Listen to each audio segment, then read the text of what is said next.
you go ahead and introduce yourself? My name is David Crim. I'm a spokesperson with the Michigan Education Association. I work out of our world headquarters in East Lansing, Michigan, but I live in Meridian Township. I live in Hazlet. Oh, perfect. So what is the Michigan Education Association for those who don't know? We used to be called the Teachers Union. Now we are a union of education employees, both teachers and support professionals, which would include custodians, secretaries, food service, bus drivers, and paraprofessionals. We have over 100,000 members across the state and represent members in every mid-Michigan district. Okay, so this school year, obviously last year was totally different than what we've seen, but this year now we're kind of adjusting, hopefully back to normal. But what struggles are districts and teachers facing coming into this upcoming school year? Well, the biggest struggle and obstacle that school districts are facing is finding enough educators, specifically teachers. Although bus drivers are very hard to come by as well. But prior to the pandemic, Katie, we were experiencing a severe teacher shortage. It has now become a crisis. For the 10 years leading up to the pandemic, 1 in 5 new teachers had been leaving the classroom in the first 5 years. Now these are kids who grew up wanting to be teachers. They went through 5 years. As Michigan State University, they have a 5th year of unpaid student teaching. So they spend 5 years training to become a teacher. And within the past 10 years, we've seen 1 in 5 of them leave the profession. That's a historic high. The other piece that led to the educator crisis is enrollment in colleges of education like MSU, Central Michigan, Ferris, Grand Valley are down 50% or more. So college students are deciding in large numbers not to enter the profession. So that sort of dried up the pipeline for new teachers. And when we return to fully in-person learning in the fall, there are administrators across the state who are worried that they will not have enough teachers to fill their classrooms. Right now, 12,000 teachers are eligible to retire immediately, with another 18,000 eligible to take advantage of early retirement. And not to throw tons of numbers, but one more number, this past school year saw a 40% increase in retirements from the previous year. That's unheard of. So we have a lot of people either leaving the profession, retiring, or leaving because they're disillusioned. And not enough people entering the profession, not enough students studying to become teachers. This is a nationwide problem, and it's become very, very critical for us here in Michigan. So I want to go kind of back because you were talking about how there's been lower enrollment for new teachers coming in. Has there been any data or any surveys that MEA has put out to ask students, like, why are you, maybe they go to school for education and they change their mind? Like, is there anything reasoning behind that you found? Well, I sort of alluded to it earlier, but one of the problems is that 5th year unpaid internship, the student teaching year. That's very, very difficult to, and they still have to pay credits in that 5th year. They still have to pay for a rent, car payment, utilities, all of those things that normal adults, but they don't get paid. So that's dissuaded a lot of kids from entering the profession. Student debt. They look at starting salaries. Michigan, the National Education Association, our parent union, just came out with a yearly study, a survey they do around the country. Michigan is 41st in the nation in starting salaries for new teachers. So when you combine those expenses like student debt and the regular living expenses, these salaries in the mid-30s often are not enough to support these young teachers, and they leave the profession. A lack of respect is also an issue in the teaching profession. When I went to school, teachers were very well respected. Teachers would recommend to their students to go into teaching. We did a survey last year. 25% of teachers recommend their own children or their students go into teaching. 20 years ago, that was 75%. So we've moved a long way, and there's been a lot of attacks on the profession. Teachers are paying much more out of pocket for healthcare costs, for pension costs. They're frustrated with standardized tests. They're frustrated with policymakers making laws about education when they have no idea what they're doing. So there's a lot of variables, Katie, that go into this that's led to this perfect storm of an educator shortage that's now become a crisis. So what do the new teachers coming in that are coming in, what do they have to prepare for coming into this, like you said, crisis of a teacher shortage? What should they prepare for? Well, there's not as many mentors around to mentor them because of that astronomical retirement figure. They should prepare for whether you're a new teacher or a veteran teacher, this coming school year, they should prepare for welcoming kids who have had tremendous struggles. Some of them have had personal family illnesses in the pandemic, frustration with virtual learning. Some of them need to catch up from where they were because as good as virtual learning has been, it didn't replace a classroom teacher and that one-to-one contact that students can get. So it's going to be a challenge for these new teachers, in addition to the financial struggles they're facing with low salaries.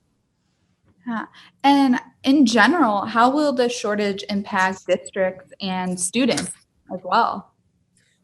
You hit it on the head, Katie. When we talk about the shortage, we ultimately talk about the effect on students. And they have been feeling this effect for the past decade.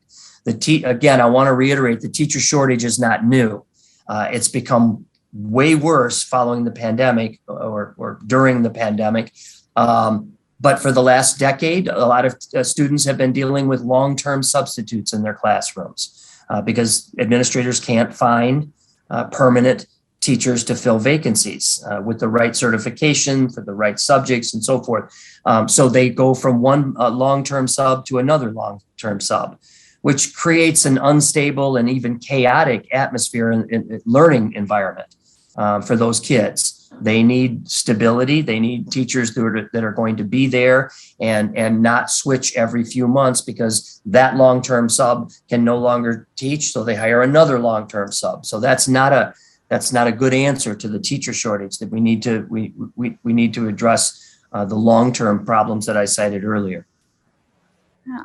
As far as you mentioned substitute teachers, are those also hard to come by? Like, what does a typical day? I know in high schools, like they switch hours constantly. Are there substitutes switching? Like, what does that look like? It's another good point you bring up. Substitute teachers are very hard to find. On average, they get $80, maybe $90 a day. Were they working now at McDonald's? They could do better than that. And not have responsibility for 30 kids or 30 plus kids in a classroom. So substitute teaching is not a desirable career path for a lot of people, and it doesn't pay much. So it's become very, very difficult to find daily subs, the kind that you got to call them in the morning and tell them, somebody's sick, we need you to come in. That's become very, very difficult to staff as well for administrators. How can parents support teachers in their district through this time? Parents can continue to urge legislators and their elected officials who are making policy to provide teachers with the support and the compensation they need to stay in the profession. One of the trends now is to look at starting salaries. I just saw an article in today's paper about starting salaries in the mid-Michigan Lansing area. They're too low. As I said, we're 41st in the nation in starting salaries statewide. But a lot of administrators are seeing that they're having a hard time finding new teachers to come into the profession. There's not as many, and the salaries are low. It reminds me when we hear this push for $15 an hour and for other industries and businesses say they can't afford that. Well, then they can't afford to be in business because you cannot pay those low wages anymore. There's enough jobs out there that $15 an hour for fast food is now becoming the norm. Unfortunately, for substitute teachers and for early career teachers, they're not getting that. They're not making enough money. So the parents can continue to urge policymakers to improve salary compensation for teachers. They can urge their administrators to provide good working environments and for their teachers, which are the learning environments for their students, and advocate on behalf of public school employees. We've seen enough trashing of public educators and public school teachers in the past 2 decades that it's really taking its toll on the profession, on the respect, as I mentioned earlier, that teachers and the profession get. We've got to turn that around if we expect the educator shortage to be alleviated. You touched a little bit about the districts too, and what the districts can do. Can you list off some things like these parents should be asking the districts to do, and the districts should be doing to attract new teachers, or teachers maybe from other schools that aren't getting what they need from other schools? Well, one of the things parents historically want are low class sizes. Okay, so low class sizes in a teacher shortage become very, very difficult. My kids, I wanted no more than 20 or 25 kids in a classroom. Well, to do that, you have to hire more teachers. And now we have a shortage of teachers. So if parents are are advocating for their students with their school administrators to have lower class sizes, the answer is hiring more teachers. And we get back to fair compensation. An example of starting salaries, a district that has historically had a difficult time finding enough teachers is the city of Detroit, the Detroit Public Schools. And they knew they could not, they had a few hundred vacancies. So going into this school year, they've decided to change their salary schedule. Their starting salary was $37,000. It is now $51,000 for a starting teacher in Detroit Public Schools. They now alleviated their teacher shortage. Teachers want to know, especially new teachers, that they can support themselves on a salary after 5 years of training and education to become a teacher. They want to have a job that they can afford to pay their bills. As I say, Detroit Public Schools have done that. Parents should advocate on behalf of young teachers being paid a fair wage so that they can have consistency in the classroom, that teachers will stay throughout a school year, and that Billy or Susie won't have to switch teachers mid-year in the lower elementary schools. And they can have a chance to get those lower class sizes that parents really want for their kids. You mentioned what the teachers are getting paid to live off of, but what you didn't mention, and I'm curious if you have an idea, how much are these teachers paying out of pocket to help the kids that are in their classroom? Is there a statistic on that when it comes to teachers buying school supplies to help those kids that need it? Yeah, we've done surveys on this for many years, and it's generally upwards of $1,000 a year out of their pocket for classroom supplies. And this gets back to a whole nother issue, Katie, of the dramatic underfunding of our public schools for the last 2 decades. We used to be among the top 20% of funded schools, public schools across the state. Now we're in the bottom 20%. We have made a conscious decision as a priority among legislators and policymakers that public schools are not a priority. What has been a priority in the last decade or so are tax cuts for companies and wealthier individuals. And that's taken a big cut out of our state budget that would have normally gone to schools. So schools have been underfunded, which leads to low salaries and compensation for teachers, which leads to out-of-pocket costs for teachers paying for classroom supplies.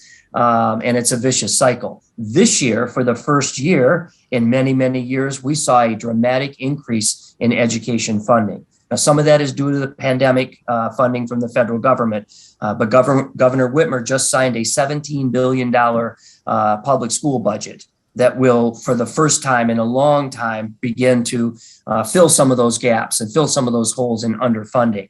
Hopefully some of that will go to compensation. Some of that will go to improve technology in the classroom, provide supplies that teachers have been paying for out of their pocket, and so forth. So that's a major issue. The Democrats in the legislature just introduced a package of bills that they call recruit, retain, and respect teachers. So they in the recruiting part, what they've done is offered $300 a month in student loan debt relief. So that if you're going into teaching, they will cover $300 a month or up to $3,600 a year on your student loan. That has dissuaded a lot of teachers that student loan debt from going into the profession. So now if you're at MSU thinking about studying teaching and borrowing money to get through to your degree, you know that you have $3,600 a year from the state if they pass and the governor signs this bill in relief of student loans. There's also a bill in that package to cover out-of-pocket costs for teachers who are paying for, as you mentioned, classroom supplies. So there's a couple of things that are happening in the legislature that we fully support to help alleviate the educator shortage.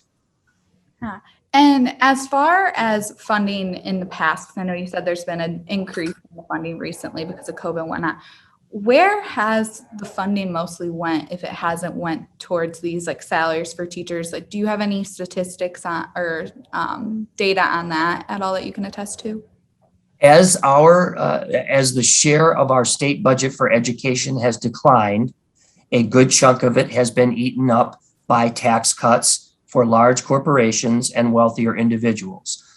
When Rick Snyder, the former governor, was first elected, in the first 18 months, he pushed through a $2 billion tax cut for those companies and wealthier individuals. $1 billion, and public schools saw a $1 billion cut to make room for that $2 billion tax cut. So public schools lost $1 billion, and then they cut $1 billion in other areas of the budget. They taxed pensions. They did some other things to fund that $2 billion cut. There's other things in the budget that have gone up, but the tax breaks for companies and wealthier individuals has been given a larger share of the budget, while education funding has been declining. And this is something that we have been railing against for many years, for at least the last decade, when we saw that big hit to public schools. Only now are public schools beginning to recover from that $1 billion cut that helped fund the tax cut that Rick Snyder pushed through. That's very interesting. So I'll kind of open it up to you, like, for this question. Is there anything else you want the community or anyone that sees this to know?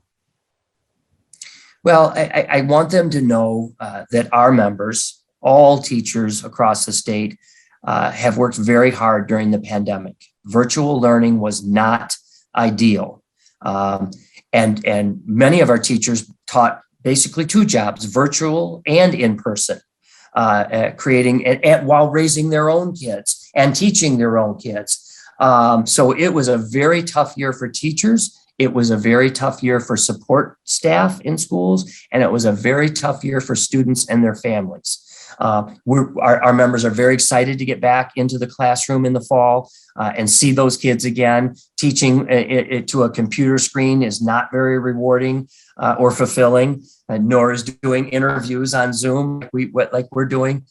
So they're looking forward to getting back to their students and to their classrooms. And the message that we would want to send is for parents to appreciate their school employees, appreciate their teachers, respect the job they're doing. One upside of the pandemic is a lot of parents realize the difficulty that teachers have in their jobs as they attempted to help teach their kids with computers and virtual learning. So at least there's a better understanding, but the message we would want is to support those teachers, support those school employees, the bus drivers, the secretaries, the cafeteria workers, the paraprofessionals, the custodians. All of them have worked throughout the pandemic and are looking forward to getting back with those students.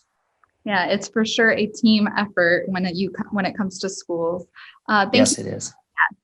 Thank you so much, David, for talking with us. I really appreciate it. I'm sure everyone got some really good information out of this.